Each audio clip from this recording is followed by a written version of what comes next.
A lot of concerns I've heard parents talk about is the fact that their children do not like reading. It's like they're always like, I don't know, my children do not like books. I've bought a lot of books. I'm always buying books, but they're never reading the books. And I'm sure you've also heard people say that if you want your children to learn to read, then have books everywhere. Have books in the car, have books in the living room, in their bedroom. That's a very good strategy because I mean, if your children in the car and you're going somewhere and they start telling you they're bored, you can tell them, read a book, right? People also say that, if you want your children to learn to read or to love reading, then you as a parent or as an adult, you also need to, show them, like you also need to take a book to read. But the truth is, many of us parents, adults, we don't have the time to actually get a book. Some of us will say what I can accommodate right now is audiobooks, and that's just all we can accommodate, right? So because I can listen to that when I'm driving or I'm doing chores. However, I'm a very big advocate for print reading, like reading prints, right? Reading hard copy books, because your children will have to learn to, read signs. They will have to learn to read instructions. Very important, right? And you just never know where they will be one day, and they will actually have to have a book or have something that is written in print that they have to learn to read. And then in books, there's so many things that they can learn as well.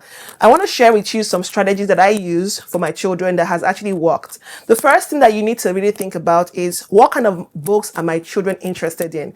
When my son was 2 years old, he really liked trucks. He liked, anything that had to do with cars. He liked dinosaurs. And so whenever I go to the library to get books, I always got books that had those themes because I knew that he liked them, and that would make him want to look at the pictures, at least look at the pictures, right? And then my daughter, I noticed that she liked to read chapter books. She loved to read books that had chapters, but not like so many, not so much volume. So I started by giving her like our diaries, books that had collections. So when she was done with one book, she wanted to go to the next. She wanted to know what happened in the third book and things like that. Those are really neat ways for you to, introduce that love for reading by giving them what they're really interested in. So think about it, find out what they're interested in and get this kind of books so that you can read to them. My daughter then would never read a book that didn't have colors. She didn't like books that didn't have colors, right? It had to have colors. And I understood because then she was younger. So what I used to do was to get books, that didn't have colors, because I know that those books can also have very interesting and beautiful storylines that she might enjoy. So I would actually, read those books to her, a chapter a night or 3 pages. Just, sometimes I'm really tired, but I still get to read at least a few pages. So you can also do that as well. I know you can say, I don't have time for that. You can make out a few minutes. You can read 2 pages. You can read 3 pages. You can read a chapter a day. It's not that deep, right? You can actually make time for that if you really wanted to become avid book lovers, right? So, but right now, guess what? She started reading books that have no colors. For instance, this kind of books. She actually read this book yesterday. She really enjoys it now because now we know it's just, bridging that gap for her. She's come to the point where she now knows that books without colors are also interesting and can actually read these books. So she likes books like this and she reads them as well. I found that she also liked books that had like graphic novels, like Dogman and things like that. I started getting her those kind of books. Now, when you get those kind of graphic novels, there are different types. There are types where the fonts are really small and some the fonts are larger, right? And so what I did was to get her the fonts that were the ones that had fonts, larger fonts, because I knew that if they were too tiny, she wouldn't want to get through that book. She wasn't there yet, right? So I had to stagger the progress for her by giving her what I knew she could handle at that time. So getting them those kind of the things that they really like or things that they can actually handle, age appropriate books is very important. It's not just about buying books, to be honest. You also have to have books that the children will really like to read. For my son, guess what I'm reading to him right now? I'm reading him books like this. So if you look over here, this says my first reading, and it's actually shared reading, which means that you have to read with an adult. In these books, the pictures tell the story already. For instance, if we look at this book now, you can see a big dog and a little dog. The title of the book is Big Dog and Little Dog Going for a Walk.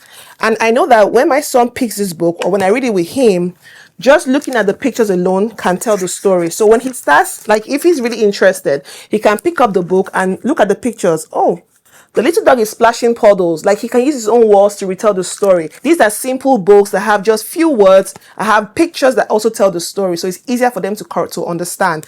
I find this very interesting and very good. And this book kind of books have different levels, and so you can just start with a shared reading and then introduce them to other leveled books when they get to that level. Another thing I like to do as well is to rotate the books. You can't have the same books all the time and really want them to be interested. it's not going to work, right? So you have to learn to rotate the books. If you have a free library like I do close by, make sure you're always going there. Like in my library, you can actually check out books for like 3 weeks. And so after 3 weeks, I'm there again, changing the rotation of the books, because when they see new books, they're interested to want to know, oh, what's in this book, right? But if they have the same book over and over again, then it becomes a little bit difficult for them to keep that momentum. Another thing I do that I find very important is tying their reading schedule with an activity that they do every day. For instance, my daughter goes to a French school, so she's learning in French. Just to encourage her reading in French, they also give them books from schools to read every week. So I tie the French reading books to her breakfast time. So when she's having breakfast, on her timetable, she knows breakfast goes with reading a book in French. So she reads the book in French at that time. And then at night time, just before bedtime, she reads a book in English. It's on her timetable. She needs to do 20 minutes a day. We need to help our children understand that reading is important, and by tying it to things that they do all the time helps them read the books, right? Even if you just look at the pictures. I've seen a post before where someone said in their home, you can go to bed at 9 o'clock if you're reading between 8 and 9 quietly, or you can go to bed at 8 o'clock. You make the choice. So imagine tying that kind of activity to, bedtime. They know that, okay, today I'm tired. I want to go to bed at night. I know children always want to go to bed late. So, and that's an excuse. They always want to go to bed late. So you can say, okay, if you want to stay up till 8:30 or 9 o'clock, then you have to be reading the book at that time. And that means that everybody needs to be doing it at the same time. That way they are really encouraged to read. So I hope that with these few tips and these few points, get a book that your children love. My daughter loves Doggo and Poopa. And these are really like colorful books, a lot of pictures with few words. She loves those kind of books. Some children really love to read and learn about discovery. They like to learn about things, learn about new things, learn about new facts. You can get discovery books or natural geographic books that have different information, real life facts information. There are non-fiction books that are actually very important for them to be able to learn different facts. I hope you have learned something. I hope you're going to put it into practice. Your children can become avid readers that love to read if you are able to support their journey as much as you can. If you enjoyed this video, click the like button and also click the link to subscribe. See you in my next video.